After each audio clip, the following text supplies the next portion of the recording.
Bonjour à tous, aujourd'hui on se retrouve avec Océane pour le sujet pourquoi on n'arrive pas à tenir une routine bien-être. Donc si on se retrouve sur ce podcast sur ce sujet, c'est pour mettre en commun des notions de bien-être qui sont liées au yoga et à l'art-thérapie. Donc moi c'est Alicia, art-thérapeute et aussi praticienne en drainage. Et je présente ce podcast avec Océane qui va se présenter elle-même. Bonjour, du coup, je m'appelle Océane. Je suis entre autres professeure de yoga, et j'aime bien me définir comme génératrice de bien-être durable parce que je fais plein de choses et pas que du yoga.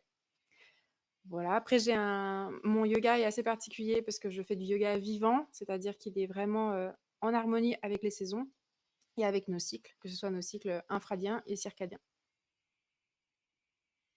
Super, merci Océane. Du coup, on va commencer par la première question, parce que c'est quand même un sujet qui nous parle bien. En tout cas, moi, oui, c'est sûr, puisque j'ai pratiqué pas mal de routines dit bien-être et pratiques, et si bien et si bonnes pour notre corps. Mais pour les tenir sur le long terme, c'est vraiment autre chose. Donc aujourd'hui, on va pouvoir aller en profondeur sur ce sujet. Mmh. Et la première question que j'aimerais te poser, c'est pourquoi, en fait, selon toi, ces routines bien-être, elles échouent souvent? C'est, c'est vraiment une question que je me pose souvent parce que je suis la première depuis très longtemps. Je pense que ça commence vers l'adolescence où on se dit tout le temps, «Ah bah, il y a des magazines beauté avec des routines, de nos stars préférées, comment être trop belle, comment avoir le corps parfait ou la peau parfaite, comment se sentir bien en 3 étapes» et en fait, on les essaye et on se rend compte tout le temps que, bah, ça ne correspond pas du tout ou, on essaye et ça marche pendant peut-être 3 jours. En tout cas, on arrive à la tenir pendant 3 jours et après on décroche complètement. Hem et en fait, c'est s pour moi, la réponse, c'est que c'est pas du tout adapté à nous, c'est pas du tout adapté à notre corps et à nos besoins émotionnels, c'est juste adapté à la personne qui le donne et forcément, elle le donne parce que ça marche pour elle et tant mieux, mais c'est pas parce que ça marche pour elle que ça marche pour vous, ou que ça marche pour moi. Donc moi, ma routine, peut-être qu'elle ne fonctionne pas pour tout le monde, c'est même sûr et je pense que la routine d'Alicia ne fonctionnerait pas forcément pour moi. Après il y a c'est pas je rejette tout, je garde tout, c'est vraiment, bah, je prends les petites choses qui m'interpellent ou qui me plaisent et je vais les intégrer et les faire un peu à ma sauce. C'est comme un plat, en fait. Vous pouvez aimer une blanquette de veau, bah, peut-être que moi je vais l'aimer avec du concentré de tomates et peut-être que vous, vous allez l'aimer avec du laurier. Donc pour moi, c'est vraiment ça le gros point, pourquoi est-ce qu'une routine ne fonctionne pas ou en tout cas sur le long terme, quoi. Bah oui, carrément, parce que j'imagine que si on prend nos exemples, justement, moi, ma routine, ça va être justement d'éviter d'avoir des routines trop imposées pour le vivre le mieux le C'est ça. matin. Alors forcément, Ouais. ça va un peu en contradiction, mais oui, peut-être ça va être des petits étirements le matin ou boire un verre d'eau, quand peut-être toi, ça va être complètement autre chose. Par exemple, qu'est-ce que toi, tu fais en premier le Ouais. matin? Alors ça change tout le temps, donc j'ai pas de vraie routine. On peut dire que j'ai des routines avec plein de S, et que je décline au fur et à mesure des saisons et de mes envies. Hem, Par exemple, quand je faisais ma formation pour le yoga, ma routine, c'était je me lève, je vais faire 1 heure et demie de yoga. Après, je vais petit déjeuner, mais j'avais d'abord méditation, puis yoga, puis petit déj. Aujourd'hui, on sait très bien que si on travaille et qu'on fait du 9h-17h tous les jours, on va pas se lever à 5h pour aller faire 1 heure de méditation, 1 heure et demie de yoga, je petit déj et j'arrive, au travail, j'ai déjà vécu une journée avant, quoi. Donc Clairement. ça marche pas. Bon, c'est pas durable en tout cas parce que le corps il va lâcher avant. Par contre, ce que j'aime bien faire, c'est vraiment m'écouter. Donc pour moi, c'est vraiment devenu la base. C'est-à-dire qu'il y a des matins, je me levais avec une énergie folle et un besoin de structurer ma journée parce que j'ai tendance à fonctionner au feeling et à pas assez structurer. Du coup, je me force un peu à me dire: «OK, bah, tu te poses. Si tu veux, tu médites pendant 5-20 minutes en fonction de ce que tu as besoin aujourd'hui». Mais surtout, le plus important, c'est que je fais du journaling et je vais vraiment noter, par exemple, 3 choses pour lesquelles, j'ai de la gratitude aujourd'hui. Bah, il fait beau, il y a du soleil, j'ai mon petit chat qui a dormi avec moi, j'ai mon conjoint qui est là, j'ai mangé, la ma pâtisserie préférée hier. C'est des petites choses toutes simples, et après je vais dire: «OK, bah, je vais me donner une to do list de 3 choses» et en fait, rien que ça va me décharger mentalement parce que ma to do list, ça peut être, faire les courses. Déjà, c'est une énorme tâche. Ça peut être, ranger la chambre et ça peut être, répondre à 3 mails et en fait, rien que le fait de l'écrire, ça me dit: «OK, bah, aujourd'hui, je sais ce que je vais faire dans ma journée, c'est ma deadline, je la suis, mais je me surcharge pas et après si je fais plus de choses que ça, ben, c'est que du positif et là, à ce moment-là, ma tête, elle va dire: «OK, c'est trop bien, tu as trop réussi ta journée». Alors que si je mets 10 000 choses sur ma to do list et derrière j'en fais une, je vais me dire: «Ah putain, tu vraiment trop nul», voilà et donc j'essaye vraiment de me décomplexer par rapport à tout ça. Du coup, ma routine change tout le temps, ce que j'aime bien faire, pardon, c'est aussi quand il fait beau, ça va être, de me préparer un matcha ou un lait d'or et d'aller marcher, dehors dans l'herbe. En tout cas, de me connecter avec la nature et vraiment de mettre d'être pieds nus dehors au soleil ou juste de lire un moment les yeux fermés au soleil. Ça a pas de prix, quoi. Bah, Du coup, tout clairement. change tout le temps. Mais non, mais c'est génial parce que les exemples sont hyper parlants, j'aime aussi, mettre une sorte de gratitude pour ma journée. Moi, je le fais plutôt en fin de journée, hem Ouais, et je me dis: «Ah tiens, juste une chose vraiment pour laquelle, tu as un moment de ouais, gratitude dans ta journée» et ouais, j'ai commencé cette année et c'est vrai que je trouve que c'est hyper puissant et puis ça permet aussi de s'apaiser un peu ouais, l'esprit en fin de journée et à complètement. l'inverse de toi sur, la to do list de la journée, moi, j'ai vraiment tendance à surcharger et c'est vrai que c'est assez Ouais. oppressant. Bah oui, complètement. Donc je pense que ça sera intéressant que je reste sur 3 choses max par jour, Ouais et que je m'entraîne sur cette routine-là. Mais en tout et cas, franchement, ça change tout. oui, vas-y, pardon. Ça change tout en fait, le fait de mettre 3 et pas 10 parce que Oui, derrière, tu te décomplexes vraiment par rapport à tout ça et si tu veux continuer un peu dans le process de journaling, tu peux dire, donc 3 choses pour lesquelles j'ai de la gratitude, ma to do list de 3 points maximum, quelque chose que j'ai appris hier, quelque chose de nouveau, voilà et donc en fait, ça te permet à chaque fois d'avoir une approche complètement différente de tes journées et pas de se renfermer sur, «Ah oui, mais mon collègue, il m'a trop mal parlé hier et du coup, bah, j'ai passé une journée nulle». Mais non, en fait, parce que ça se trouve, il y a quelqu'un qui t'a souri, il y a quelqu'un qui t'a dit bonjour d'une manière qui a changé ta journée. Il y a plein de choses, en fait, qui changent et ça il faut juste que tu te reprogrammes et que tu t'apprennes à ton cerveau à avoir une autre clé de lecture que d'être focalisé sur le négatif.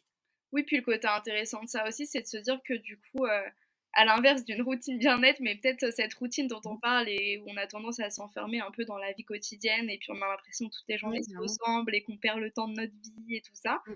Et ben, avec cette pratique-là, ça permet quand même de se dire: «Mais non, en fait, aujourd'hui, c'est ça que j'ai ressenti, c'est ça que j'ai vécu, puis demain, c'est complètement autre chose» Mmh, et carrément. finalement, ça nous remet aussi un peu de sens dans notre vie quotidienne, mais dans notre vie avec Mmh. un grand V, quoi. Donc je trouve que c'est hyper Ouais. intéressant comme pratique. Merci pour cet outil ça me Mais fait de rien. d'ailleurs venir à la question suivante, qui va être, en fait, quelle est l'erreur, de cette routine clé en main qu'on a tendance à avoir? Et du coup, VS via, l'approche intuitive et de yoga que toi tu utilises Mmh. comme, outil de régulation. Moi, je base vraiment mes routines sur l'observation. Donc, si je me réveille et que j'ai énormément d'énergie, généralement, je vais me réveiller avant mon réveil, en ce genre de moment. Donc je sais que là, bah, j'ai un corps qui me dit: «OK, bah, vas-y à fond, à 100 tu as même 200 de tes 100 à donner aujourd'hui. Donc, bah, commence par faire du yoga, commence par aller marcher». Hem et après, c'est des choses que même si tu te réveilles avec 30 d'énergie, dis-toi que tu peux quand même mettre des choses en place. Parce que même si tu fais pas du yoga pendant 1 heure et demie, tu peux peut-être en faire pendant 5 minutes et ça va déjà tout changer. Donc ça, franchement, pour moi, c'est vraiment le b.a-ba un peu des routines bien-être, de vraiment apprendre à s'écouter et je sais que je dis ça comme si c'était extrêmement facile, mais ça ne l'est pas du tout. Pas du Donc tout. je pense que c'est vraiment le point qui est le plus problématique et le plus compliqué de tout ça, c'est d'apprendre à s'écouter. Je vais donner un exemple tout bête. Par exemple, je sais que mon conjoint, il a un seuil de tolérance qui est trop élevé. C'est-à-dire que quand il se dit: «Ah là, j'ai mal», c'est trop tard. Il s'est déjà fait une déchirure, il s'est déjà fait quelque chose. Donc pour vous dire qu'on a tous des spectres et des clés de lecture différentes sur, notre énergie et apprendre à s'écouter, je sais que, moi, mon corps, pendant un mo il a plusieurs réactions, c'est-à-dire qu'il va être très fort, pour me dire: «Ouh là, là, tu as complètement dépassé tes limites», mais il va m'envoyer ce signal si j'ai vraiment complètement oublié de l'écouter pendant très longtemps et ça va se transformer en crise d'angoisse. Et donc ça, par exemple, c'est le signe ultime de mon corps qui me dit: «Non mais tu as complètement déconné, tu as fait trop de trucs alors que je t'avais dit, bien avant, via une migraine, via, une envie de dormir à 18:00, via le besoin de sieste, dès que tu te lèves. bah, tu m'as pas écouté, bah, vas-y, tiens, hop, je te balance ta petite crise d'angoisse, gère avec ça et avec toi-même et puis on en reparle, quand tu auras peut-être compris. Mais et du coup, c'est toujours un peu pareil, donc c'est vraiment essayer de s'écouter, d'apprendre à reconnaître ses propres signes, les propres signaux de son corps. Parce qu'en fait, notre corps est beaucoup plus intelligent que notre tête. Parce que pour moi, le gros frein qu'on a aujourd'hui, c'est notre tête. Ou par exemple, ce qu'on disait tout à l'heure, où bah, ton collègue t'a mal parlé, ben ouais, bah, c'est ça que tu vas retenir de ta journée. Alors que si ça se trouve, hier, ton corps, il t'a envoyé que des signaux de positifs de je suis dans la gratitude, j'ai passé mon déjeuner au soleil à absorber que du positif, j'ai eu une super conversation avec quelqu'un, qui m'a souri, ça a changé la vision que j'avais de ma journée. Et en fait, non, la seule chose qu'on va retenir de cette journée, c'est le fait que quelqu'un nous a mal parlé à un moment. Alors que il faut arriver justement à switcher ça et à se dire: «OK, mais qu'est-ce que je ressentais à ce moment-là? Mon corps, il était comment dans toute ma journée?» En fait, il était bien, j'avais pas mal à la tête, j'étais pas stressée, j'avais une respiration fluide, j'étais dans l'instant.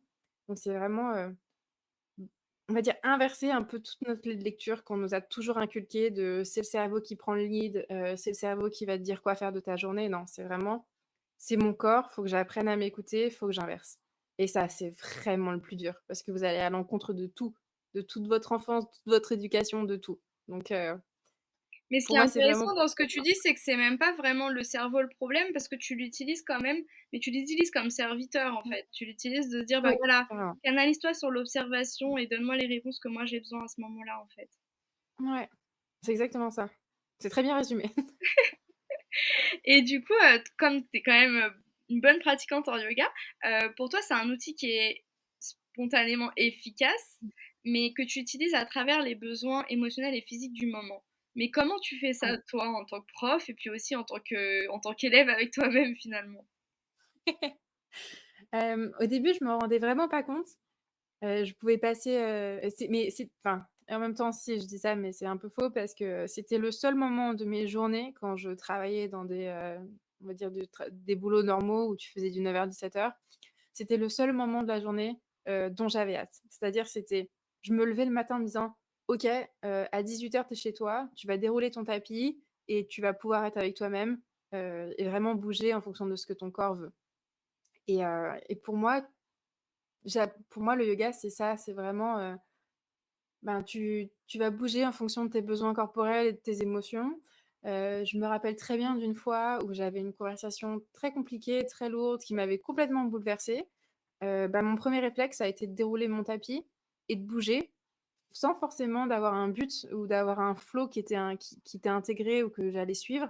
C'était plus, j'avais besoin de bouger donc je l'ai fait, mais j'ai fait tout ce flow en pleurant et en fait, à la fin, tu sors de là, tu te dis: OK, j'ai tout déchargé, par les pleurs et par le mouvement, mais derrière je suis bien. C'est ce dont mon corps avait besoin. J'aurais complètement refoulé ça, j'aurais pas bougé, j'aurais pas pleuré. Je pense que derrière ça se serait transformé peut-être en crise d'angoisse ou en crise de migraine pendant quelques jours, quoi, donc c'est ça et après, pour mes élèves généralement, je suis aussi enfin je suis hypersensible donc je ressens beaucoup, beaucoup les énergies des gens. Hem, Autant je les intègre et autant je les sens. Donc souvent avant mes cours, j'arrive un peu à sonder quel est le niveau d'énergie. Est-ce que tout le monde est complètement raplapla aujourd'hui et j'avais prévu un flow, qui allait envoyer de la patate, où on allait faire du cardio et ça allait bouger dans tous les sens, faire des inversions. Quand je les vois arriver avec des yeux qui se ferment à moitié, je me dis: «OK, bon, on va complètement changer l'approche, on va faire plutôt un flow yin-yang». Donc on va faire un flow qui va d'abord un petit peu bouger. Et après derrière, ça va suivre avec du yin où on va rester par exemple 3-4 minutes dans une posture. On va revenir à soi, on va s'ancrer et on va faire plutôt de l'émotionnel où je vais leur dire: «OK, bah, cette posture, qu'est-ce qu'elle permet de faire?» Elle permet de se libérer de sa peur, de son stress, de ses angoisses, et après on va faire une méditation. Donc vraiment, j'essaye de m'adapter à l'énergie de mes élèves parce que moi, si j'arrive, je dis: «Ouais, bah, j'avais prévu ça et en fait, bah, vous allez pas me bouleverser mon plan parce que c'est ce que j'avais prévu et puis, c'est moi la prof». En fait, vous vous coupez des ponts et tu perds complètement le lien humain entre les personnes et le yoga, pour moi, c'est une connexion humaine et c'est un partage humain donc tu peux pas faire ça, quoi. Ou alors tu es pas professeur ou en tout cas, ça rentre pas dans ma pratique et mes valeurs. Bah, bien sûr, ça fait complètement sens et puis pour ceux qui Mmh. ont suivi un peu, le dernier podcast justement ah non, à ce moment-là, ce sera plus le dernier, mais le deuxième podcast qui est sorti sur le lien, flux et corps, bah, justement, on parle de cette relation entre les différents corps et puis l'écoute de soi. Mmh. Donc là, ce sera vraiment juste ma vision, mais là, avec la vision de Céline, ce qu'on apprend aussi, aujourd'hui, c'est vraiment, le lien entre prof et élève également et puis le lien dans sa pratique Ouais. quotidienne et ça, c'est hyper important. En fait, le fait d'avoir ce petit moment où on s'autorise à être avec soi, donc pour, toi, Océane, si je Mmh. comprends bien, c'est vraiment ce moment où tu en tout cas à l'époque où tu disais 18 h, c'est Ouais. le tapis qui sort et ben, peu importe ce qui se passe sur le tapis, en fait, c'est ton moment Mmh. et là, tu es en mesure de prendre le temps de t'écouter et ça, c'est je trouve que c'est vraiment un bel outil et je sais que tu utilises aussi des outils Mmh. supplémentaires qui vont complémenter, tes soins ou en tout cas tes Ouais. tes cours et ateliers de yoga. Est-ce que tu peux nous en dire un peu plus? Ouais, alors j'utilise vraiment plein de choses parce que je suis multipassionnée. Donc, si on me dit, «Tu professeur de yoga», je vais un peu le prendre, pas comme un pic, mais comme, bah, c'est hyper réducteur parce que je fais vraiment plein d'autres choses. Du coup, je j'adore mélanger tout ce que j'apprends parce que j'ai une soif d'apprentissage qui est, je pense, sans fond. Je suis un puits. Et du coup, tu peux balancer plein de choses et je vais tout prendre et en tout cas me l'approprier et pour le redonner à ma sauce. Toujours cette histoire de blanquette, en fait. Et et du coup, par exemple, je fais de l'acupression. J'ai découvert ça au début, parce que j'ai quand même été élevée dans une famille qui était très terre à terre, très cartésienne. On ne croit que ce qu'on voit, tout ce qui est scientifique et cetera. Et en fait, moi, je suis devenue complètement l'inverse, un peu pas réactionnaire, mais plus, bah, je crois qu'il y a autre chose qu'on ne peut pas voir, qu'on peut pas forcément expliquer, mais que je ressens. Et du coup, j'adore l'acupression. Donc l'acupression, qu'est-ce que c'est? Pour ceux qui connaissent pas, et c'est on est plein de voies énergétiques en nous. Donc, dans le yoga, ça va s'appeler des nadis parce que c'est des voies énergétiques, en fait, ce qu'on peut pas voir, mais qui existent en nous, qui vont relier différents chakras et qui vont vraiment parcourir notre corps. Et pour la médecine traditionnelle, chinoise, ça s'appelle des méridiens, mais c'est le même principe. Et donc en fait, sur l'acupression, on va avoir plein de petits points justement sur nos lignes énergétiques. Donc, ça peut être, aujourd'hui, je me sens, très stressée ou je sens que, j'ai une migraine ou je sens que j'ai une mâchoire qui, via le stress, se ferme. Généralement, on a tendance à avoir les dents qui s'écrasent Mmh. et à créer toute une pression au niveau de la tête. Et ben, je sais que mon cours de yoga, même pour moi, je vais le commencer par un point d'acupression qui va venir masser les mâchoires. Donc à chaque fois, j'essaye d'incorporer des points d'acupression en lien avec les saisons, parce que pour moi, le yoga, c'est vraiment, lié au corps et le corps est lié aux saisons. Donc de toute façon, on va pas faire un yoga d'été en plein hiver, ça n'a pas de sens. Hem, mais ça, c'est encore autre chose, mais en fait, tout est lié, donc je pourrais en On y parler pendant revient des juste heures. après, ouais, t'inquiète. Et du coup, c'est vraiment, tous les points d'acupression. Ça peut être des méthodes de qigong aussi. J'adore faire des ouvertures de cours avec des techniques de qigong. Aussi, on va travailler l'expansion et l'ouverture du cœur.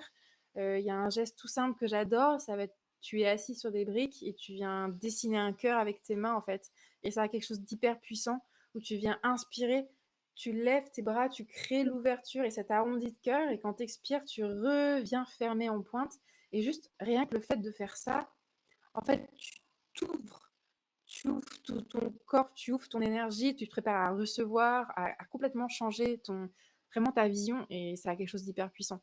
Alors c'est vrai que si tu y crois pas, ça va te paraître complètement fou ce que je te raconte et te dire: «Oui, beh, elle est complètement dégénérée», Mais mais même voilà, si il y tu y a crois il y a pas, plein de tu as choses. quand même cette notion de mouvement, en fait, qui va faire que quelque Ouais, chose agit en toi. exactement. Parce que le mouvement, c'est la vie, donc et puis la respiration aussi. Donc rien que le fait de bouger, de respirer, ça impacte ton système, nerveux, ça impacte tout en fait, donc Et même si tu crois pas, tu vas forcément être obligé d'y croire à un moment parce que tu vas ressentir l'effet. parce que ça agit, je crois que c'est Bouddha qui disait: «Ne me croyez pas, expérimentez par vous-même».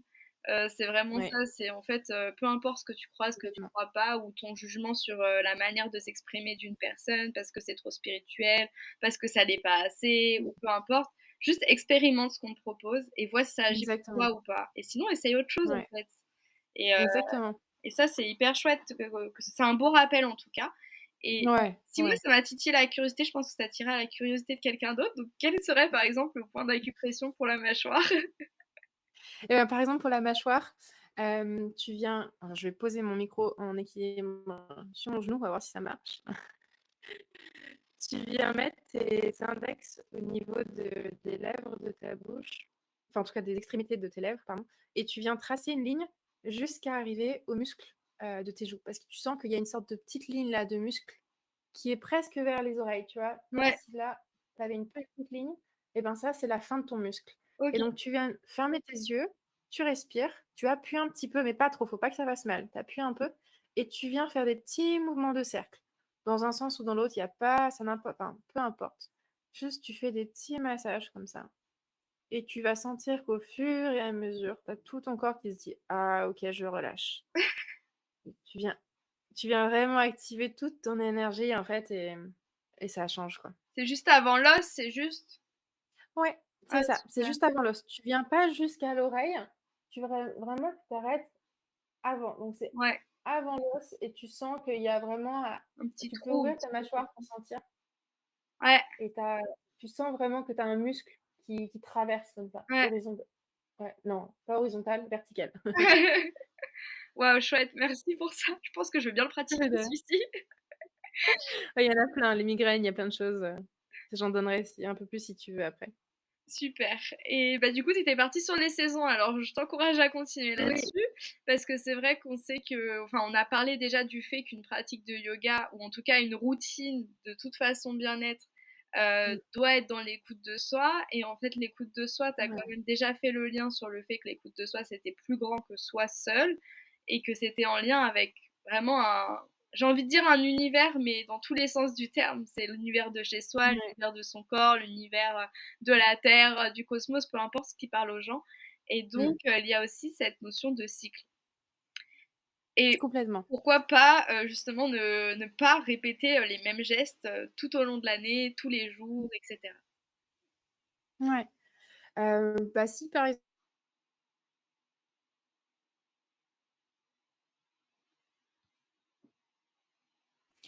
donc si tu devais schématiser un type de yoga par saison, par exemple, pour moi, le yoga de l'hiver, ce serait le yin parce que c'est un yoga d'introspection, donc c'est un yoga dans lequel tu vas rester, pour chaque posture entre 3 et 10 minutes. Donc c'est vraiment ralentir, prendre le temps et contrairement à ce qu'on pense, le yin est un des yogas les plus difficiles parce que tu es complètement livré à toi-même et à ta tête et alors là, généralement, tu vois que les gens galèrent parce que, rester et être livré face à soi, c'est très compliqué. Si tu devais prendre le printemps, ça pourrait être, par exemple, le hatha parce que c'est un yoga dans lequel tu vas rester, quelque temps dans une posture. C'est un yoga qu'on propose souvent aux personnes qui débutent parce que tu découvres vraiment plus les postures par le fait d'y rester. Donc on va vraiment chercher l'alignement, on va venir corriger pour être sûr que tu es dans la bonne posture. Donc tu commences à bouger, mais ça reste quand même un petit peu lent. Donc tu as un petit mélange de renouveau, mais en même temps tu restes encore un petit peu dans la douceur. Mmh. L'été, ce serait soit le hot yoga, soit le vinyasa J'adore parce le hot que yoga, trop ouais, c'est très, très, très impactant pour le corps. Hem, alors c'est très clivant, j'adore, j'aime pas. Moi, je suis assez mitigée. Après, il y a aussi toute une problématique autour de la personne qui a ramené le hot yoga, en Europe et dans l'Occident. Donc il y a un super documentaire sur Netflix sur ça, si ça vous intéresse, cool. avec Bikram. Vous allez voir que vous allez peut-être changer d'avis sur le hot yoga. Moi, je sais que ça m'a complètement dégoûtée, mais bon. Ce que j'aime bien dans le hot yoga, c'est, le fait de se dépasser. Donc je comprends complètement. Le fait de vouloir pousser son corps et se dire: «Bah, en fait, en ramenant de la chaleur, je vais pouvoir pousser mes muscles un peu plus loin et devenir plus souple», parce que c'est un peu le «but» entre guillemets du hot yoga. Moi, ce que je préfère pour l'été, ça va être le vinyasa parce que tu as un peu le côté, fluide de la mer parce que tu vas bouger à chaque inspiration, expiration, tu vas venir chercher une nouvelle posture. Tu vas aller chercher une transition. En fait, tu viens chercher de la mobilité, de la fluidité, c'est un peu comme une danse, mais en même temps tu bouges et tu viens faire des postures qui peuvent être beaucoup plus cardio et beaucoup plus intenses, hem et des flows qui peuvent être plus compliqués. Je dis pas que le vinyasa peut pas être fait en hiver parce que j'en fais aussi en hiver, mais j'ai un autre type de vinyasa. Donc ça, ce serait pour moi les 2 types de yoga que tu peux avoir en été. Et après, si tu viens en automne, tu commences déjà un petit peu à revenir à l'introspection. Ça peut être, ça peut être tellement de choses. Ça peut être, tu veux prolonger l'envie de partager ça avec quelqu'un, donc ça peut être de l'acro-yoga. J'adore l'acro-yoga, mais malheureusement, j'ai pas un compagnon qui me permet d'en faire parce qu'il est souple comme une planche à pain et du coup, ça marche pas. Bienvenue. Même situation. Donc à chaque fois, tu es en mode: «Oui, mais moi je fais comment? Faut que j'aille aborder un inconnu dans la rue pour me dire: "Allez vas-y, là tu vois, tu tends les jambes, tu me positionnes sur tes pieds et on fait un avion"». Genre voilà. Et ou en tout cas, ce serait très bizarre comme technique d'approche. Mais du coup, j'adore l'acro-yoga parce que c'est aussi une histoire de partage en fait et de confiance avec quelqu'un d'autre et finalement, je pense que si tu pratiques beaucoup avec une autre personne, bah, la personne, elle apprend autant à connaître ton corps que toi, tu apprends à connaître le sien et du coup, ça devient une sorte de vraiment de synchronisation et d'harmonie entre 2 êtres. Je trouve que ça, c'est très beau, surtout pour symboliser l'automne où ça il y a des choses qui commencent à mourir, mais il y a aussi quelque chose d'autre qui commence à naître et donc ça peut être une très belle symbolisation, pour cette saison-là. Carrément. Donc ça, c'est pour les cycles naturels. Mais tu as aussi les cycles hormonaux. De plus en plus, on en entend parler et ça, c'est vraiment bien. Mais je sais que quand j'ai commencé à pratiquer le yoga il y a 12 ans, ça n'existe pas ou en tout cas, je n'en entendais pas parler. Je dis pas que ça n'existait pas, mais pour moi, c'était complètement inconnu. Donc on dit toujours qu'on a des cycles hormonaux. On entend pour les femmes que, bah, ça dure notre cycle menstruel, mais ça va tellement plus loin que ça. Parce que les hommes, par exemple, ils ont des cycles de 24 ou 48 heures. Un cycle journalier. Ouais, ça doit être 24 heures. 48 heures. Oh, un des deux.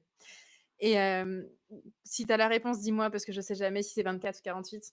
Pour moi, l'homme était, mais on avait déjà eu cette conversation. Pour moi, l'homme, au contraire, il était sur des taux hormonaux qui bougeaient pas tellement. Donc, moi, j'avais pas du tout la même connaissance que toi là-dessus. Donc, j'ai pas la Ok. réponse à cette question, mais on pourra toujours aller rechercher puis le rajouter peut-être dans Ouais, les commentaires carrément. ou quelque chose.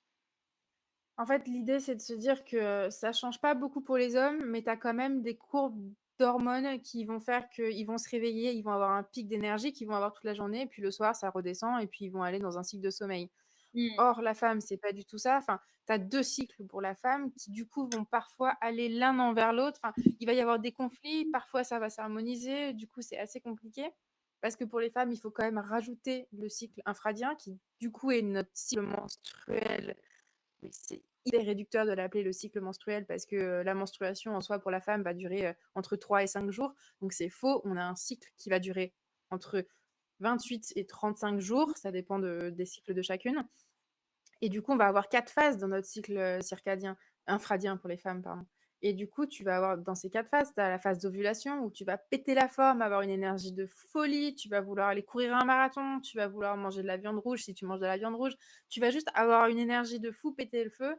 Et derrière, bah, quand tu arrives dans ta phase juste avant tes règles, eh ben, tu n'as aucune énergie. Tu as envie de dormir tout le temps, tu as envie de manger du chocolat, tu es exécrable, mais parce que c'est ton corps qui est en train de se préparer à la perte, parce qu'en fait, c'est le fait que tu vas pas avoir d'enfant. Enfin bref, il y a plein de choses comme ça. Et je parle de ça parce que vous pouvez pas pratiquer du yoga tout au long de votre cycle de la même manière. Comme vous pouvez pas manger la même chose tout au long de votre cycle de la même manière, ou vous pouvez pas pratiquer n'importe quel type de sport tout au long de votre cycle de la même manière. C'est pas possible. Enfin, en tout cas, pour moi, c'est pas possible. À partir du moment où j'ai compris ça, j'ai compris que, ok, en fait, je pourrais jamais avoir les objectifs euh, en musculation que mon conjoint parce que tout simplement, j'ai 4 cycles alors que lui, il en a qu'un en fait. Donc, ouais, il va pouvoir performer et gagner en puissance ou en plus, il va soulever de plus en plus lourd. Bah, moi, je vais pouvoir soulever très lourd pendant ma phase d'ovulation pendant que j'ai mes règles, ça se trouve, bah, je vais même pas soulever 5 kilos. Mais c'est pas grave, c'est normal, je sais pourquoi. En fait, il faut le comprendre. Il faut comprendre et accepter que son corps a un cycle. On n'est pas toujours pareil, on change tout le temps en fait. Et c'est ça qui est très très beau. Mais du coup, on est une saison à nous-mêmes et ça, faut le prendre en compte. Parce que tous les mois, on est une nouvelle saison en fait. Donc, ça, faut le savoir. Oui, carrément. Voilà. Et d'ailleurs, je te rejoins sur bah, tout l'aspect féminin. Euh, Mm. D'ailleurs, je renvoie pour ceux qui connaissent pas encore, il y a un compte Instagram qui est tenu par une dame qui s'appelle Anna Da Silve et qui prend en compte justement l'alimentation, le sport, les pratiques de yoga, vraiment tout un tas de choses autour de nos cycles et qui précise bah ça, Ouais. ça serait mieux pour telle période du cycle, ça serait mieux pour telle période. Et c'est hyper riche en connaissances et vraiment quand on prend conscience de ça et qu'on l'adapte petit à petit, parce qu'on a perdu en fait cette Ouais, observation qui nous permettait complètement. peut-être de le faire naturellement avant, ou au contraire de l'éviter complètement. Mais en prenant conscience de ces petites choses-là et en les mettant en place, on voit vraiment la différence. Donc pour ceux Mmh. qui ont suivi, en 2025, j'avais pris cette résolution d'être plus à l'écoute des cycles. Et vraiment, petit à petit, j'intègre des choses parce que je parle souvent des petits pas. Et c'est vrai que tout Ouais. faire d'un coup, c'est trop. Enfin, en tout cas, Ah non, c'est trop. c'est même pas digeste et l'expression est Ouais, dite. Mais ouais, petit à petit, se dire, bah tiens, telle et telle graine ou telle plante, c'est bon dans tel moment. Le fait de ouais. l'adapter, vraiment, enfin, moi, j'ai vu la différence et du coup, je suis Mmh. aussi plus en acceptation de ce qui se passe à chaque moment. Et je reviens Ouais. sur aussi la notion que tu as amenée sur la perte. C'est vraiment une observation que j'ai eue très récemment, ça. De me OK. dire, mais pourquoi, une fois que mes règles elles sont finies, moi j'ai souvent une petite fringale, genre j'ai vraiment envie de Ouais. manger. Pas que spécialement pendant, parce que des fois je peux être nauséeuse, etc. Mais juste après, j'ai souvent cette grosse fringale qui Ouais. arrive avant de revenir vers une stabilité. Et je me suis dit, mais en fait, qu'est-ce que je cherche à remplir? Parce que c'était vraiment cette notion-là Ouais. que je sentais. Et j'ai Ouais. vraiment eu ce truc de me dire, mais est-ce qu'on ne cherche pas à remplir cette perte en fait? Parce que mine de Ah rien, mais complètement. bah, ton corps, il le vit Mmh. vraiment comme ça. En tout cas, moi, mon corps, il le vit vraiment comme ça. Et je sens ce côté douloureux émotionnel de ressentir cette perte. Et du coup, je suis vraiment hyper contente que tu aies pu aborder ça parce que c'était un questionnement que j'avais en fond de ma tête. Et le fait que tu OK. reviennes là-dessus, bah, ça complémente un peu tout ça. Ah bah, ouais, bah, complètement. De toute façon, c'est toujours pareil, si personne n'en parle, tu pourras pas savoir que tu es pas toute seule à penser ça ou à ressentir ça, donc c'est pour ça que c'est hyper important d'en parler avec ses proches, de parler avec ses amis, bah, avec tout le monde. Peut-être pas le premier inconnu dans la rue, mais de parler au moins avec des gens pour, te rendre compte qu'en fait, on est tous dans la même panade et c'est juste que personne n'en parle parce que c'est soi-disant tabou, mais il faut arriver à casser tout Tabou, ça, c'est quoi. trop proche de son intimité émotionnelle aussi. Ouais, Je aussi. pense pour certaines personnes, parce que je pense qu'il pour avouer, moi j'ai avoué très récemment à mon compagnon que Ouais. par exemple si il y avait un doute, on faisait un test de grossesse et qu'il était négatif, bah moi je suis pas du, enfin là je suis pas en mesure de recevoir un enfant dans ma vie, hein, j'en suis consciente. Ah oui, Le oui, fait oui, de ouais. voir ce négatif là, Ouais, c'était hyper dur émotionnellement pour moi à vivre, ouais, de ressentir bah en fait là, t'es pas capable d'avoir un enfant ou tu ne peux pas être mère. Enfin, vraiment, c'était des mots qui venaient ouais, résonner en moi, qui étaient hyper forts. ouais, ouais. Et ça, Mais lui, est-ce il que tu n'a pas la penses que même tu l'as notion. ressenti? Ah, pardon. Tu Est-ce que disais? tu penses que tu l'as ressenti comme ça aussi parce que, on a été élevé en tant que femme pour, être prête à être mère, en fait, dans l'optique d'être mère et dans l'optique, d'accueillir la vie? Ou est-ce que tu l'as reçu comme ça parce que c'était vraiment ancré en toi et tu t'es dit: «Ah bah, même si aujourd'hui je suis pas prête, ça me fait quand même quelque chose émotionnellement de me dire, bah, c'est pas en train d'arriver». C'est vraiment Enfin, plus le deuxième. J'ai pas le sentiment d'avoir OK, été éduquée en mode tu es une femme, tu dois remplir ton rôle. OK, Mais par contre, j'ai toujours senti ce côté hyper maternel en moi et en fait, OK. même pas que avec les enfants, quoi. Et Ouais, du coup, je pense que c'est vraiment la deuxième. Et en tout cas, je le ressens comme ça pour l'instant. Mais c'est OK, intéressant à observer parce que du coup, c'est vraiment carrément. Mmh. c'est entre guillemets un jeu du cerveau, mais aussi un jeu du corps qui nous passe plein de messages. Et ça, je trouve que ça reste une observation hyper intéressante dans ce qu'on disait tout à l'heure, l'auto-analyse de soi et tout. Bah, c'est les moments Ouais, bah, où on a ces pics émotionnels, se dire bah, pourquoi ça vient réagir, où ça vient réagir, qu'est-ce que ça vient réagir. Et ton questionnement est hyper juste, c'est de se dire ok, est-ce que ça vient réagir par une habitude ou par quelque chose qu'on m'a éduqué à avoir dans la tête, ou est-ce que ça vient réagir quelque chose en moi qui se passe en fait. Donc, oui, exactement. Parce hyper que des juste fois, pour c'est juste des réactions. ouais. Des fois, c'est juste des réactions épidermiques de, bah, la société m'a appris à gérer ça comme ça ou mes parents m'ont appris à gérer ça comme ça ou à ressentir ça et en fait, c'est pas vraiment ce que je ressens donc faut aussi apprendre à se reprogrammer ou en tout cas à reprogrammer, à s'écouter et c'est enfin, ça rejoint ce qu'on disait au début mais c'est très, très compliqué, hein. C'est pas ce qu'il y a de plus simple, ça c'est clair. Mais du coup, revenons un peu sur le sujet parce que là, je partage ma vie, mais le sujet de base. Ouais, mais oui, oui. Donc du coup, quand tu as parlé de tous ces cycles, de toute cette écoute de soi, Mmh.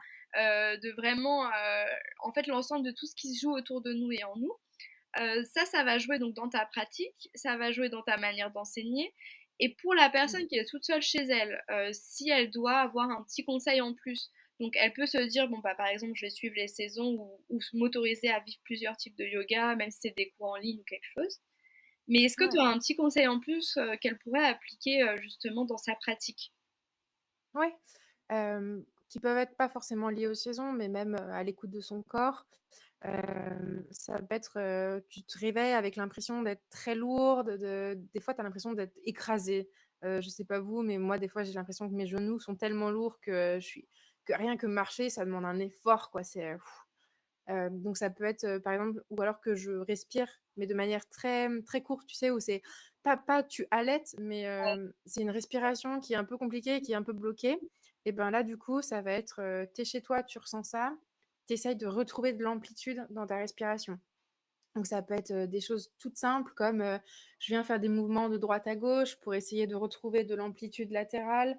Je vais essayer de faire des shavash. Donc shavash, c'est, j'inspire, je pousse les épaules en arrière, j'expire, je viens rentrer les épaules. À Donc ça va 4 être de pattes? la mobilité à 4 pattes, tu peux faire ça à 4 pattes, tu peux faire ça, par exemple assise aussi.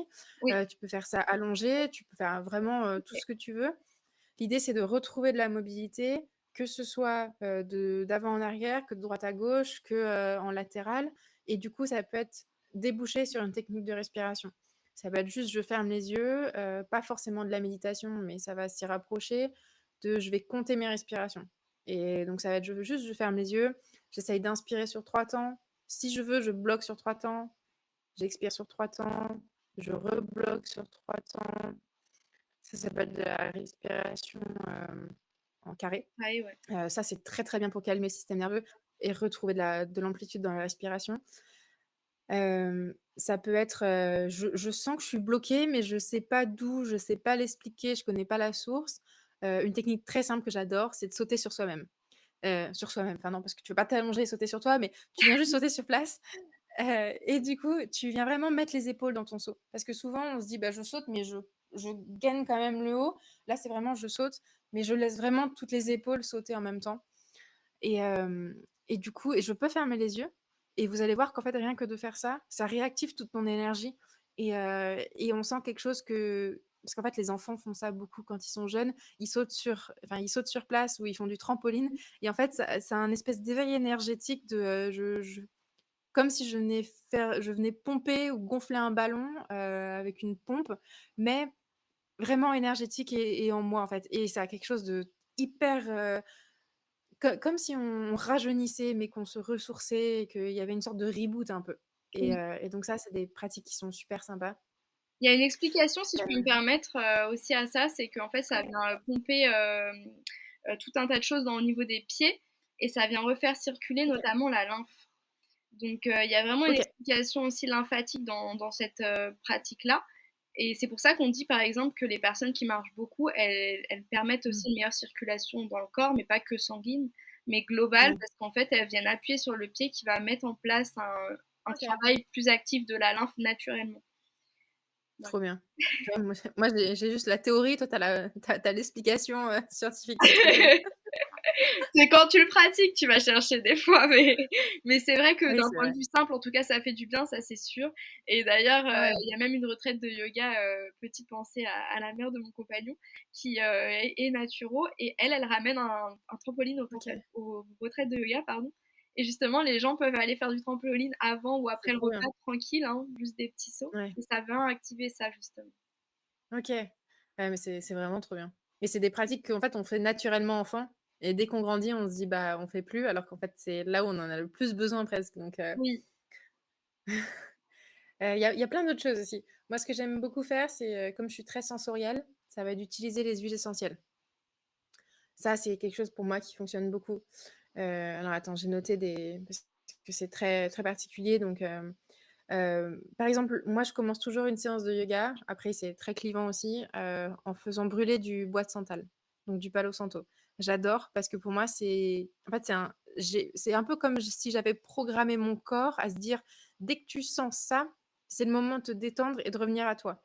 Et donc c'est un peu des espèces de petits interrupteurs que tu viens créer au fur et à mesure, un peu comme des madeleines de Proust, en disant: «Ah bah là, clac, on vient activer ça» et je trouve que c'est très, très fort.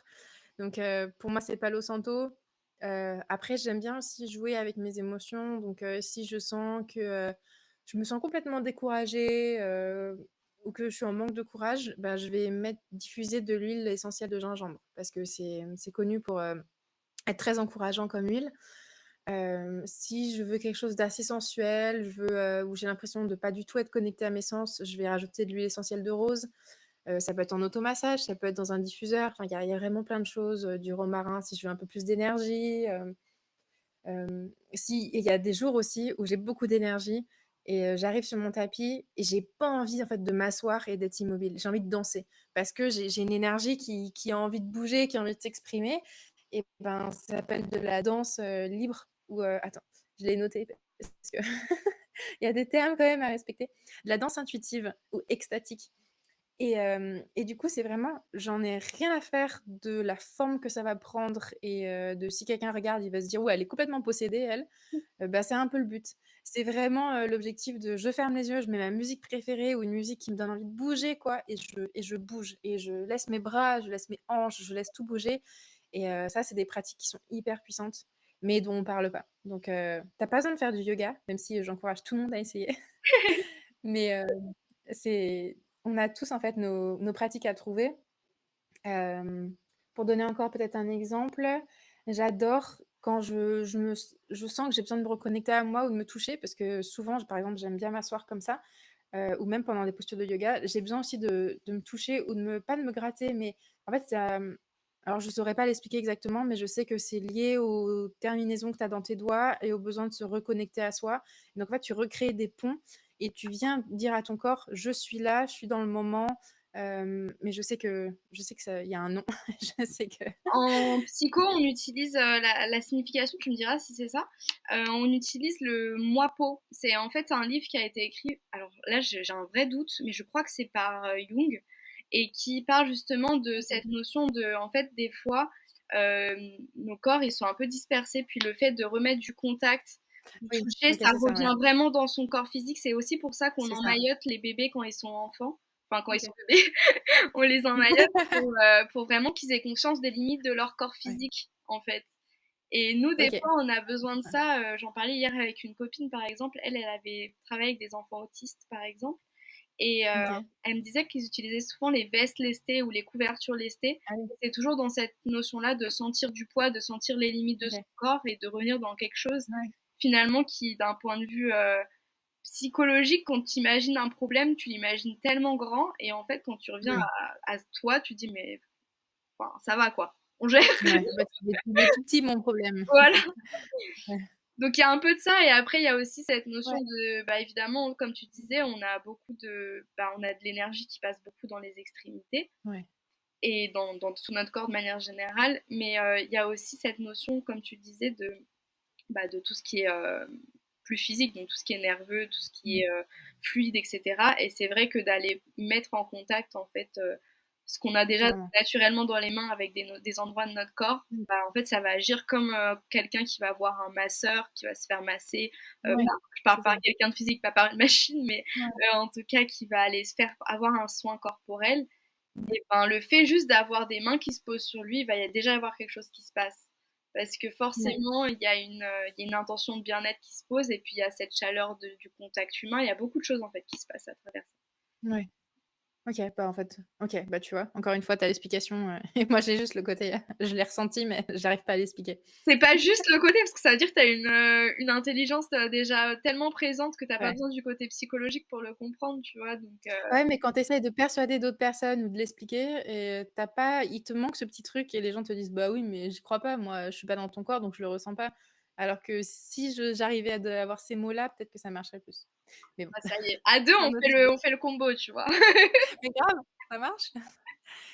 Et du coup, bah, je disais ça parce que moi j'adore, donc des fois j'ai besoin de me toucher quand je suis dans certaines postures ou juste pour me remettre vraiment dans l'instant. Ou alors, j'aime bien aussi faire du yoga du visage ou faire de l'automassage et donc du coup, avant de pour un yoga doux, par exemple, pour une séance de vraiment de yoga doux, je vais commencer avec, des massages du visage où, ça va être, bah, on redessine nos tempes, on vient faire des 3 au niveau du visage, on vient vraiment prendre le temps de se reconnecter et de et en fait, de vraiment se rendre compte qu'il y a beaucoup de magie qui passe dans les mains.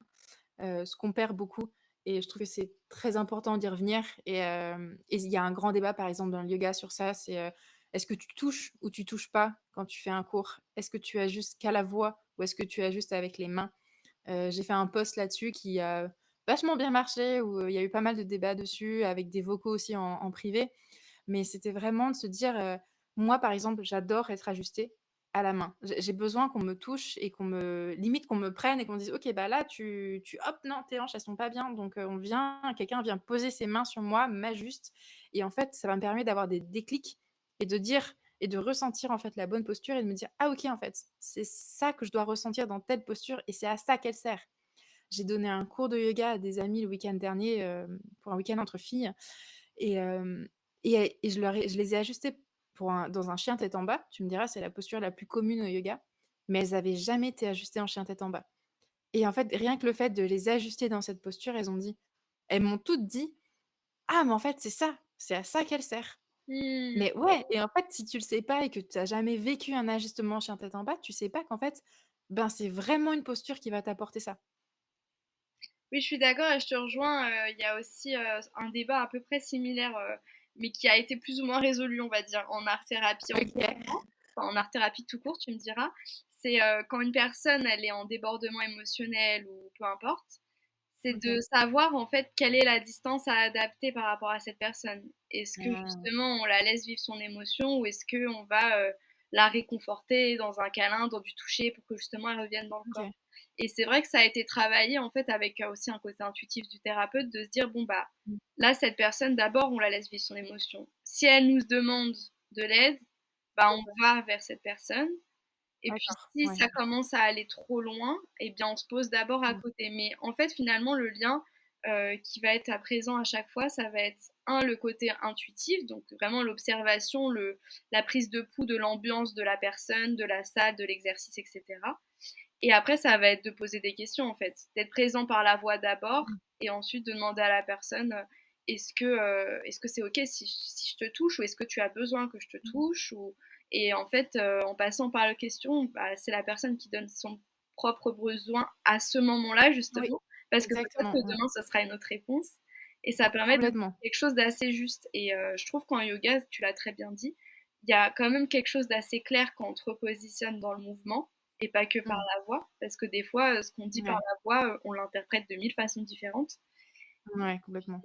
et du coup, je trouve que c'est hyper intéressant aussi d'aller dans le toucher et en même temps, il y a quand Mmh. même cette question-là de se dire: «Bah, en fait, ça dépend de chacun et ça dépend du moment». Ouais, ouais, exactement et en plus, c'est aussi pour ça que c'est très intéressant. Il y a pas mal de profs qui mettent ça en place au niveau du yoga. C'est bah, tu peux te distribuer, un cristal ou tu peux distribuer une petite carte ou pas les briques parce que les briques, tu les bouges tout le temps donc en fait, c'est compliqué mais tu viens donner quelque chose supplémentaire et tu demandes forcément au début de séance, est-ce qu'il y a des personnes qui ne souhaitent pas être ajustées? Et tu as le droit de dire oui à ce moment-là ou non et pendant la séance, en fait, tu te rends compte que, eh bah, si j'avais dit non au début, eh bah, en fait, peut-être que là, je ressens le besoin d'être ajustée physiquement et du coup, je vais déplacer mon cristal que j'avais mis à gauche, ben, vers la droite et donc ça, c'est un geste que tu as pas besoin de dire, parce que tu pas c'est aussi intime et peut-être que tu as pas envie que tout le monde le sache, mais du coup, rien que le fait de le signifier à la professeure, ben, ça va dire: «OK, bah, là, elle peut venir» et donc parce que le consentement change tout le temps et le besoin aussi et je trouve que du coup, c'est assez important d'avoir des petites techniques ou en tout cas d'être prêt à mettre en place des petites techniques comme ça, pour que les gens puissent communiquer de manière, non vocale et c'est cool quoi. Vraiment Mais le je trouve côté que c'est là, tu es à hyper l'écoute. intéressant, ce que tu dis là, c'est vraiment quelque chose que j'aurais envie de même d'appliquer aussi, en séance. De dire à la personne: Ouais, «Bah, tiens, j'en sais rien, par exemple, elle a des autocollants, puis elle choisit la couleur», ouais, un peu comme dans ces ouais soirées, carrément. célibataires ou je ne sais quoi, puis Ouais, tu peux changer pendant la séance, et je trouve que c'est un super carrément. outil. Merci pour ça, parce que je pense que j'utiliserai aussi du coup. Ah bah, de rien. L'idée c'est de partager ce qui marche et de prendre après, un peu de tout le monde, hein. J'ai rien inventé. Ouais, mais c'est top, tu vois? En échangeant, finalement sur des choses un peu plus Bah, ouais, sérieuses, on arrive à se donner des carrément. outils aussi qu'on peut partager. Et en parlant d'outils d'ailleurs, une des questions qui était pour terminer ce Mmh, podcast, c'était de savoir comment construire sa propre boîte à outils avec cette ouais. efficacité qui permette la pratique bien-être de s'adapter à l'espace intérieur de chacun. jour Ouais, après jour, quoi. Donc, comment on arrive à aller vers cette palette de couleurs, cette palette de rituels qui est propre à soi. ouais. Alors je me suis posé la question parce que c'est une question qui est assez compliquée, finalement, et ça peut faire un peu peur. Ce que je me suis dit, c'est qu'on allait appliquer, enfin je l'ai interprété comme ça. Je me suis dit: «OK, je vais essayer de créer une sorte de trame que tout le monde peut suivre si besoin, en se posant 3 questions toutes simples». Donc si tu veux et si tu es OK, on peut le faire avec toi. Bah ouais, Comme ça carrément. peut donner, ça peut montrer aux personnes, comment faire. Donc la première question, puisque j'ai divisé ça en 3, je me suis dit: «On va faire le corps, la respiration et les émotions», parce que pour moi, c'est les 3 piliers, en fait, de ça va bien ou ça va mal. Hem et donc la première question, c'est, là, maintenant, physiquement, quels symptômes, pardon, tu ressens actuellement? Est-ce que tu ressens une douleur intense quelque part? Tu as pas besoin de partager où c'est, par exemple. Est-ce que tu ressens des inconforts, mais légers? Genre, «Ah, je suis un peu fatiguée, je sens que je suis un peu tendue là», ou alors tu ressens pas du tout de douleur particulière? Je vais quand même le partager pour que ce soit plus clair pour les personnes qui nous écoutent. OK. Donc, moi, je dirais plus de l'inconfort, donc OK. une oppression thoracique assez présente, mais on en a parlé Ouais. hors antenne, qui est liée Ouais. à une crise d'angoisse qui s'est réveillée hier, et notamment, et puis du coup de l'inconfort au niveau thoracique qui limite la respiration et qui fait que ça continue de se bloquer dans cet endroit-là, quoi. OK. Donc ça, c'est la question physique. Après, tu as la deuxième question qui est la question émotionnelle. Donc là, quel est ton état émotionnel principal en ce moment? Est-ce que tu te sens stressée, sous pression ou anxieuse? Est-ce que tu te sens triste, découragée ou en manque de motivation? Ou est-ce que tu te sens globalement équilibrée et sereine? Je vais être sur 2 émotions du coup, enfin 2 sensations. J'ai le côté OK. hyper serein et on va dire, intéressé parce que ce podcast, il nourrit beaucoup, Ouais. et puis, à côté de ça, il y a ce stress, d'arrière-plan là qui est présent, mais même pas lié, enfin lié vraiment personnel là pour le coup, et qui reste, OK. pareil au même endroit justement. OK, donc tu es sur réponse B, C. Et sur le troisième, ce serait donc la respiration. Comment est ta respiration actuellement? Est-ce que ta respiration, elle est courte, rapide et oppressée? Donc ça ferait un peu un allaitement, enfin tu te sens vraiment, vraiment c'est une respiration qui est courte. Est-ce que c'est une respiration qui est irrégulière? Donc parfois rapide, parfois lente ou très superficielle? Donc tu respires pas avec le ventre, tu respires qu'avec le haut de ta cage thoracique? Ou est-ce que au contraire ta respiration elle est calme, elle est profonde et elle est régulière? B. OK. Et donc en fait, l'idée, c'était de dire: «Bah, je vais créer une sorte de petit test» et du coup, si tu as majorité de réponse A, machin, donc je pense qu'on va plutôt être en B chez toi. Donc ça peut être, donc la réponse un peu bateau, ce serait de se dire, tu ressens des déséquilibres qui sont moins intenses mais réguliers et il peut s'agir d'une phase de fluctuation ou de transition. Mais en fait, vu que déjà de toute façon tu t'écoutes et tu as su dire que, bah, ta sensation, elle était au niveau de ta cage thoracique, je pense que c'est peut-être important qu'on fasse une petite aparté sur la différence, sensation et émotion. Je sais Oui. pas si tu en as déjà parlé, dans tes podcasts, mais Alors, on n'en a pas encore parlé en podcast, mais il y a un podcast OK. qui sera sûrement juste après celui-ci, OK. qui fait, en fait un Zoom pour ceux qui souhaitent le rejoindre en direct, si j'arrive à le partager avant. C'est un Zoom qui a lieu le 16 avril à 14h30, qui est sur la gestion émotionnelle avec une OK. personne qui travaille la nutrition, la naturopathie et tout un tas de choses autour de ça. Ah, j'ai vu ça sur Insta, oui. Mmh. Ouais. Et Ouais. donc ce Zoom sera possible en replay, ce sera un Zoom offert, ce qui ne sera pas le cas des prochains, et qui du coup sera aussi remis en podcast sur la chaîne podcast. Oh Donc il y génial. aura cette explication plus complète en différentes sensations, émotions. Mais pour faire simple, OK. je me permets du coup, si jamais tu as quelque chose à rajouter, tu me dis. Ouais, bien sûr. Donc les émotions, on en a quatre. C'est la joie, la peur, la colère et la tristesse. Et les sensations, c'est ce qui va être en fait toutes les petites branches autour de ça et qui vont être plus dans le corporel, si je dis pas de bêtises, hein. Ah. Après, il y a encore Ouais, le c'est ça. sentiment qui est autre chose. Ouais. Ouais, mais on va pas rentrer dans tout ça. Après Non. moi, je suis pas assez calée, mais pour moi, vraiment, ouais, c'est faire la différence entre sensations, c'est ce que mon corps ressent, j'ai chaud, j'ai froid, c'est pas lié à une émotion et à l'inverse, une émotion, ça va être, je suis triste, je suis en colère. Je suis joyeuse. C'est vraiment pas pareil que de se dire, «Ah bah là, j'ai mal», c'est encore autre chose parce que c'est une douleur, mais les sensations, c'est vraiment ancré par rapport au corps Ouais, et vraiment l'émotion, c'est ancré par rapport c'est vraiment par rapport à la tête. Voilà. Donc par exemple, le stress n'est pas une émotion, mais une sensation. oui, Donc voilà. très Ce que juste. souvent les gens ne savent pas, mais il faut savoir différencier. Donc Après par souvent il exemple, y a des mon émotions qui se cachent derrière, hein, mais bon, voilà. oui, bien sûr. Oui, oui, oui, Dans l'idée. évidemment. Parce qu'il y a plein de sources de stress, donc dire, «Je ressens du stress», non, tu ne ressens pas du stress, ton corps te dit que tu es stressé et du coup va chercher, les derrière. Absolument. Mais voilà. Donc pour revenir à cette petite boîte à outils que j'ai décidé de mettre un peu sous forme, de schéma ou en tout cas de petits tests parce que je trouve que ça va parler à beaucoup de gens parce qu'on a l'habitude de faire des petits tests pour, arriver à identifier des problématiques. Toi, tu dis que c'est au niveau de ta poitrine du coup, Oui, donc ce qui peut être, assez, ce qui peut vraiment t'aider, ça va être de se dire: «Je vais faire des ouvertures de cœur», parce que souvent quand on dit qu'on a un peu des choses sur la poitrine ou on se sent lourd au niveau de la poitrine, c'est qu'on a quelque chose sur le cœur qu'il faut qu'on partage. Donc je vais pas m'aventurer dans des domaines trop intimes, mais ça peut être de se dire, bah, tu as quelque chose à dire à quelqu'un, ou tu as peut-être quelque chose à dire à toi-même. mmh, Donc tu peux peut-être faire, une séance de tirage, de cartes de tarot ou d'utiliser tes oracles pour savoir, par exemple, te poser des questions ou creuser un sujet que justement, tu sens qui aujourd'hui te pèse beaucoup. Ça peut être de se dire, donc je fais des ouvertures de cœur au yoga, tu peux faire, la posture du chameau, par exemple. La posture du chameau, c'est, donc tu es à genoux et tu viens mettre les mains sur tes pieds derrière toi. Je vais pas le faire parce que je suis sur un canapé et je vais sortir du cadre et renverser mon ordi, mais on pourra peut-être mettre une petite illustration ou oui ou alors sur le après pod on va enfin aller chercher intégrer en ou ligne, je voilà. pense aussi.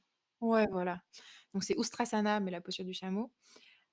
Tu peux faire la posture du poisson aussi que tu peux faire en posture yin qui est vraiment sympa. Donc tu viens mettre un coussin dans ton dos. Donc si tu es comme ça, tu viens mettre ton coussin comme ça, tu viens pas le mettre, perpendiculairement, mais tu l'alignes dans ton Je crois dos. que ça donne ça, non? La Heu, posture du attends. ouais, c'est Ça un peu donne ça, ça, c'est je ça, pense que c'est ça. exactement. Ouais, c'est ça. Sauf que si tu le fais avec, la posture du yin, donc enfin l'approche du yin, tu es allongé, tu viens mettre un coussin sous ton dos pour éviter de toi-même créer l'arc. Ouais, Vraiment, tu mets ce coussin ou ce bolster dans ton dos qui suit la ligne de ton dos et tu peux mettre les jambes, avec les pieds, plante de pied contre plante de pied ou alors tendre les jambes, c'est comme tu veux. Moi, j'aime bien la posture de plante contre plante parce que tu viens créer aussi une ouverture au niveau de tes hanches et ton oui, bassin et on en yoga, on dit souvent que le bassin et les hanches, c'est un réservoir émotionnel, donc on stocke vraiment plein de trucs dedans. Donc le fait de l'ouvrir aussi, ça peut créer, des déblocages émotionnels où, tu vas te rendre compte qu'en fait, bah, ce qui te pèse, c'est peut-être lié à ça ou peut-être lié à ça. Donc c'est une posture qui aide beaucoup. Je crois que j'ai fait un réel là-dessus, où je montre la posture du poisson. Enfin bref, de toute façon, tu tapes, posture du poisson yin, tu trouves sur internet. super. Donc ça peut être ça, ça peut être, utiliser une huile essentielle. Moi, je fonctionne aussi très au ressenti, donc des fois, je sais pas quelle huile essentielle parce qu'il y a toute, une approche de se dire, «Oui, bah, le gingembre, c'est pour ça, le romarin, c'est pour ça». Des fois, on se sent un peu submergé par, les règles à suivre. Ça peut être tout simplement de se dire, tu ouvres tes petits bouchons, tu sens tes petites fioles et tu te dis: «Ah OK, bah, celle j'ai besoin de sentir ça aujourd'hui, ou à ce moment-là pour me reconnecter à moi». Donc ça va vraiment être suivre ton intuition, en fait, comme d'habitude. Oui, on rappelle juste petit Après, aparté que, les huiles essentielles, les tisanes, les plantes, c'est pas anodin, mmh, donc on fait oui, attention quand on a des mmh, pathologies, ou qu'on a c'est des vrai. choses, que ce soit corporelles ou même psychiques. On surveille Mmh. quand même, les prescriptions, les informations sur chacune avant de les prendre. C'est Oui, oui, pardon. C'est non, non, je le rappelle parce que tout il y a encore des gens qui prennent des tisanes en se disant: «C'est qu'une tisane», mais c'est pas qu'une tisane, donc ah oui, non, non, clairement. Ouais, ouais, ouais.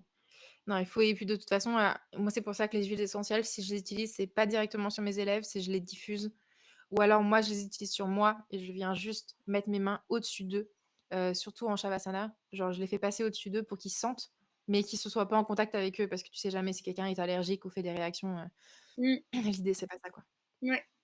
Et d'ailleurs, Voilà, donc dans un ça point peut de vue être émotionnel, tout ce qui est, sapin, cyprès, tout ça, c'est mmh, pas mal en régulation, émotionnelle aussi. ouais, carrément. Ouais. C'est vrai que j'y pense jamais à celle-là parce que je les utilise pas trop, mais de toute façon, il y a tellement c'est un monde à part entière. Je pense Oui. que tu devrais faire un podcast sur, toutes les huiles essentielles et et genre tous leurs bienfaits et leur harmonie, comment faire des synergies entre différentes plantes et cetera, c'est vraiment hyper intéressant, quoi. Je pense que dans une autre vie, j'aimerais bien pouvoir aussi être herboriste, mais au bout d'un moment, j'aurais trop de vie donc Oui, je me c'est suis un dit peu ça compliqué. aussi. Oui, bah, oui, c'est voilà, Mais c'est quand on vraiment vient à plein de la choses. boîte à outils, du coup, donc on dit Ouais, donc il y a tous ces outils-là, donc les oracles, les questionnements en oui, pendule, les huiles carrément. essentielles, les exercices de Mmh. respiration, la mise en mouvement. Ouais, Est-ce que tu en as d'autres? ouais, j'avais, parce que j'ai noté parce que sinon je pense pas à tout. Tu peux faire des rituels sensoriels. Moi, je sais que j'aime bien, par exemple, avoir un espace dédié au yoga. Donc, ça va être un petit coin de ma pièce ou, si tu as vraiment beaucoup d'espace, une pièce ou un jardin, que je vais dédier à ça. Donc, c'est-à-dire que quand je vais aller dans cet endroit, je sais que tous mes soucis, tout ce qui me pèse, ça reste en dehors. Ça reste sur le pas de la porte. On avait fait un truc qui était vraiment super, en formation. Je divague beaucoup, donc si tu veux, tu me remets. Non, vas-y, vas-y. Où on se dit qu'on a un coffre à l'entrée de notre porte. On vient mentalement ouvrir ce coffre, on met tous nos soucis, tous nos to-do list qui sont pas finis, on met tout dans notre coffre qu'on referme. On arrive dans notre pièce et du coup, on les a pas oubliés, hein, nos soucis, ils sont toujours dans notre coffre. C'est juste que là, on a décidé de les mettre de côté et on vient faire notre rituel où on va allumer une bougie, on va faire, brûler du palo santo, donc du bois de santal, et on vient créer. On vient faire une posture de yoga, par exemple. On peut faire un point d'acupression en fonction de la douleur qu'on ressent ou de l'émotion qu'on a besoin de libérer. Ça peut être juste de se masser, de mettre de l'huile sur nos mains et de venir se masser. Ça, c'est aussi quelque chose de hyper profond. Ça peut être de respirer parce que souvent, on oublie que la respiration, c'est la vie et c'est souvent la première qui est impactée par, le stress partout. Donc c'est hyper important des fois de juste respirer, ce qu'on ne fait pas et en tout cas pas assez. Ça peut être, de méditer, ça peut être de journaler, donc je viens, poser une question à mon journal ou j'écris quelque chose ou je note mes ressentis ou comme on a dit la gratitude, tu as un rituel qui est hyper puissant à mettre en place sur la gratitude, c'est la jarre de gratitude où par exemple toutes les semaines, tu viens noter une chose qui a marqué ta semaine et pour laquelle tu as beaucoup de gratitude. Et donc, à la fin de ton année, ça peut être ton rituel de nouvel an, par exemple, tu vides ta jarre et tu viens relire tous ces papiers. Et en fait, tu te rends compte que, ben, tu as peut-être gardé en tête que, ta ton année, c'était, tel échec parce que tu as pas eu ta promotion ou tel échec parce que ta relation a pas fonctionné. Mais en fait, il y a eu tellement, tellement de petits moments qui étaient complètement magiques et que tu as complètement occultés et du coup, ça change ta perspective. Donc ça, c'est une pratique qui est aussi super forte. Et en fait, vous allez voir qu'elle est beaucoup plus difficile à mettre en place que ce que vous pensez. Parce que généralement, on la lâche au bout de 2 semaines et après c'est peut-être parce que ça veut dire que c'est pas pour toi. Donc ça, faut aussi se déculpabiliser, par rapport à ça, hein. Si tu essayes de mettre en place une routine et que ça fonctionne pas, c'est peut-être que, ben, c'est pas pour toi et donc c'est pas grave, change, et essaye quelque chose d'autre et peut-être que tu trouveras quelque chose qui fonctionnera mieux pour toi. Donc ça, c'est très important aussi. Ça peut être des petites pratiques de purification aussi, où tu décides d'aller prendre un bain. Tu peux faire du reiki, par exemple. Le reiki, c'est un massage énergétique. Donc, généralement, tu te touches pas, même si, comme on n'est pas professionnel, moi, je préconise de se toucher. Il y a un massage qui est très puissant quand on veut se débarrasser d'une énergie négative qu'on tient avec nous et qu'on ramène chez nous. Ça va être de se dire: «Bah, je me nettoie les bras, donc je viens vraiment faire un mouvement de balayage, des 2 côtés, vraiment pour enlever toute cette énergie négative. Ça peut être aussi juste, je secoue mes mains, tu vois? Comme si j'avais de l'eau et je voulais enlever cette énergie, je me débarrasse de ça. Ouais. Donc ça, c'est des petits gestes qui sont super simples, mais qui sont hyper puissants. Tu peux utiliser la lithothérapie aussi si c'est quelque chose qui t'intéresse, donc c'est tout travail avec les pierres. Ça, c'est vraiment c'est un grand monde, je m'y connais pas assez, mais c'est un monde qui me plaît beaucoup. On avait appris à utiliser de la citrine, par exemple, pour, se purifier, et surtout purifier tout notre deuxième chakra, donc celui qui est au niveau du ventre, et des organes reproductifs et en fait, c'est un monde magique, donc ça, c'est aussi un autre podcast, mais franchement, la lithothérapie, c'est incroyable. Il y a des gens qui vont faire, infuser des pierres dans de l'eau et boire cette eau-là, tu peux les enfin, il y a vraiment plein de pratiques. C'est vraiment hyper intéressant. Tu peux faire des bains sonores aussi. Les bains sonores, c'est hyper puissant, j'adore ça. Ça peut être, tu un gong chez toi ou tu un bol tibétain et juste, tu pas besoin d'être musicien, ça c'est faux, juste, tu viens faire des petits gestes et donc tu viens créer des énergies et des fréquences, pardon. Et en fait, les fréquences, elles agissent sur ton système nerveux et sur tout ton corps et donc ça va te réguler, ça peut être des fréquences de guérison, des fréquences, d'amour, ça peut être plein de fréquences différentes. Tu as plein de playlists sur Spotify comme ça où tu peux choisir des fréquences.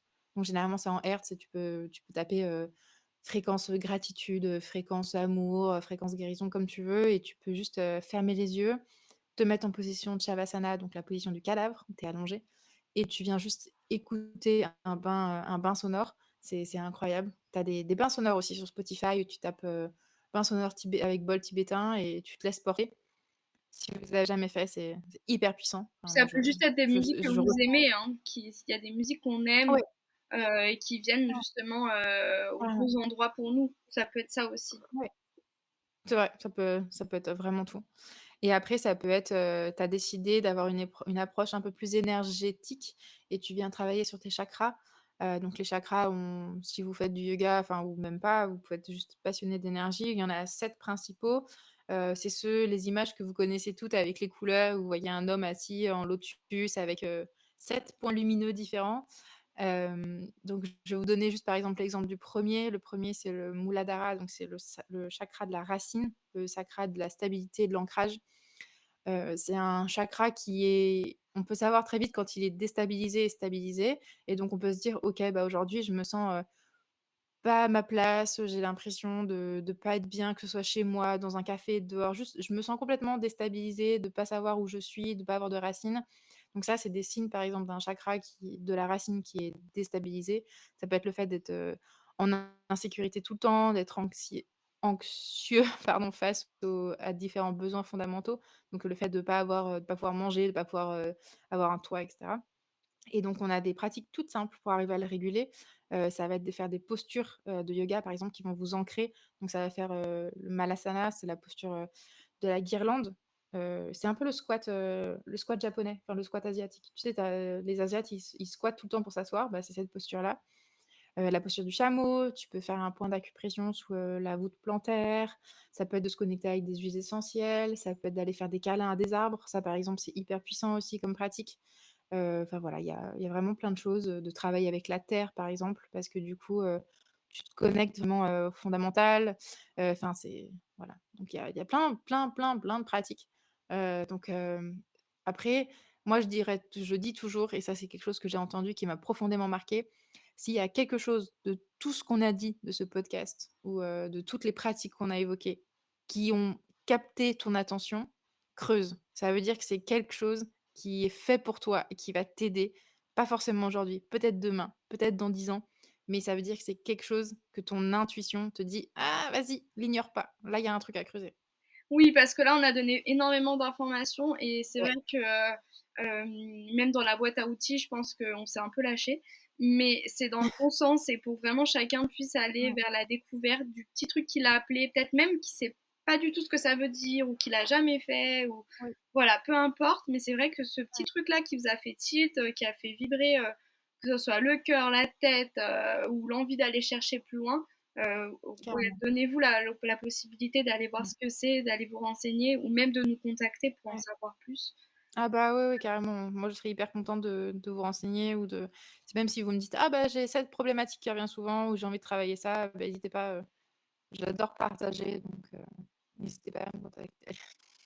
Ouais, super. Bah, c'est Voilà. bien de l'avoir rappelé parce que c'est vrai que pour le coup, quand on est passionné, Mmh, on a beaucoup d'infos qui nous traversent et on peut pas toujours les carrément. ignorer, donc autant les partager. Mais par Ouais. contre, ouais, prenez le temps de vous focaliser ou de réécouter aussi Mmh, plusieurs fois, de voir, ok, là aujourd'hui j'ai plus envie de peut-être d'entendre cette partie-là, et puis une autre fois ce sera peut-être une autre mmh. aussi selon votre Ouais, bien avancée sûr. dans la Ouais, ouais. pratique et tout ça. Donc Ouais, merci pour tout ça. Et puis, bah, pour conclure, ce que j'aurais peut-être, apprécié qu'on puisse faire, c'est, ouais, de justement de rappeler une ou 2 actions simples que la OK. personne qui écoute ce podcast pourrait mettre en place dès demain. Donc, je dis une ou deux parce que peut-être il y a une variante ou peut-être il y a deux choses un peu différentes qui permettent aussi d'avoir ce choix-là euh, à la personne qui nous écoute et qui se dit, bah là, ok, j'ai envie de me mettre dans l'action de ce que je viens d'entendre. Euh, Ouais. Est-ce que mon action simple, je vais donner deux exemples aussi, c'est de me dire, Ouais. bah, là où j'ai eu le titre, je vais juste aller voir ce que c'est, puis s'il y en a autour de chez moi. Est-ce que mon action simple, ça va être de me dire, demain matin, quand je me lève, je pratique cette gratitude, ou je pratique une des notions du journaling dont on a parlé, ou je mets de l'intention dans la première eau que je vais boire ce jour-là. Donc ça, c'est des exemples d'actions simples que vous pouvez déjà mettre en place pour ceux qui nous écoutent. Est-ce que toi, tu en as une particulièrement en tête, Océane? Moi, ce que j'adore faire, c'est, le matin quand je me lève, je vais marcher.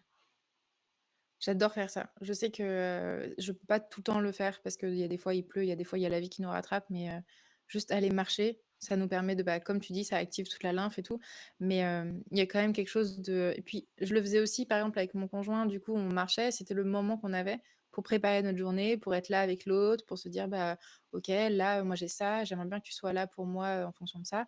Donc c'est des petites choses aussi qui peuvent, vraiment aider. Et une deuxième chose, c'est vraiment d'apprendre à s'écouter, quoi. Je sais que c'est pas vraiment une réponse, mais pour moi, c'est vraiment quelque chose qu'il faut C'est rappeler. la base. En Je vrai, c'est la base. Ouais, c'est ça. Je peux pas vous dire: «Bah, ça marche à tous les coups» parce qu'il y aura jamais quelque chose qui va marcher à tous les coups. Mais ouais, et c'est pour ça aussi que j'ai autant donné de petits outils dans cette boîte à outils. C'est que, on est toutes différentes et différents et on a tous besoin de trouver ce qui fonctionne pour nous. Donc je préfère vous donner beaucoup d'outils, quitte à vous sentir aujourd'hui submergé, mais vous allez choisir quelque chose qui va fonctionner pour vous à terme, que, de dire, «Ah bah, elle a dit ça, donc je vais faire ça». C'est pas du tout l'intention. Nous, on veut juste vous donner des clés, quoi, Ouais. pour que vous vous sentiez mieux et que vous vous appropriez tout ce qu'on vous donne. Et Donc merci pour la et petite transition des clés, on adore. oui, bah, oui. Mais oui, Carrément. Tu vois, c'était pas volontaire, mais en fait, c'est complètement inconscient et tu as hyper bien choisi ton nom du coup parce que voilà, c'est les clés du bien-être. C'est Alicia, voilà. c'est vrai que j'ai même pas rappelé le nom du podcast, mais de toute façon, il y a le jingle au départ, donc ça joue. Ouais, Mais en effet, donc sur le podcast, on a vraiment, enfin en tout cas moi j'ai mis cette intention que on puisse apporter des outils concrets, applicables, simples, accessibles. C'est aussi pour ça que là, on a donné pas mal d'outils parce que, comme tu ouais, le disais, déjà c'est propre à chacun et puis c'est vraiment la base de ce podcast-là. Donc quand on peut avoir ce partage-là sous forme d'interview avec d'autres professionnels du bien-être ou du mieux-être, c'est important pour moi qu'on puisse se nourrir de tous ces petits conseils-là. ouais, Et carrément. puis, du coup, bien sûr, sur les autres podcasts, il y aura d'autres infos. Je pense que tu m'as donné aussi l'envie là de créer un podcast outil sur apprendre à s'écouter parce que c'est trop riche et en fait, on ne sait pas le faire, on ne sait pas tous le faire. Ouais, Donc, je pense que ça sera un sujet prochain. Et après, ce que je voulais rappeler, ouais, donc il y avait quand même deux petites choses importantes. Donc d'abord, il y a cette retraite de yoga qu'on est en train de co-créer ensemble qui aura lieu normalement en fin d'année, donc courant automne et qui sera donc sur des ouais. outils de yoga, de respiration, de méditation, donc tout ce qui va être autour du yoga, si je puis le dire comme ça, et tu me dis si je me trompe, Oui, et sur non, carrément. l'art-thérapie, avec une nourriture saine qui sera co-créée ensemble dans une énergie de soin, de mouvement, de silence, tout ce qu'on aime, quoi. Ouais, Donc pour exactement. ça, on partagera sur les réseaux sociaux, et donc pour ceux qui veulent nous suivre, Océane, ton compte Insta, c'est...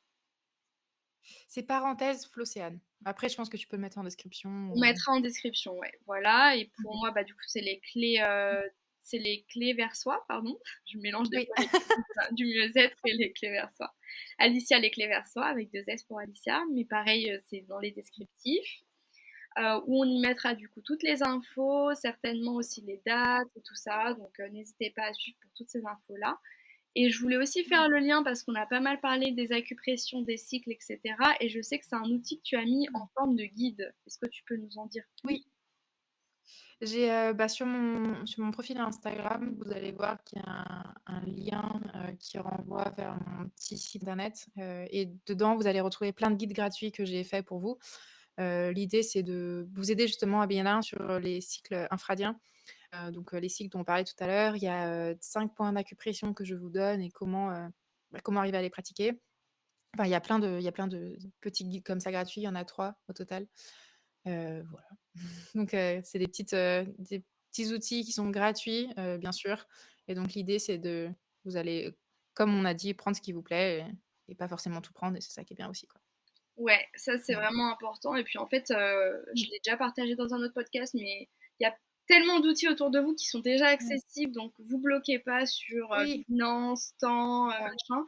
Si ça vous correspond, allez chercher et vous trouverez ce dont vous avez besoin. Et tout le reste, c'est travailler vraiment sur ce qu'on disait sur vous-même pour aller au plus loin de ces outils.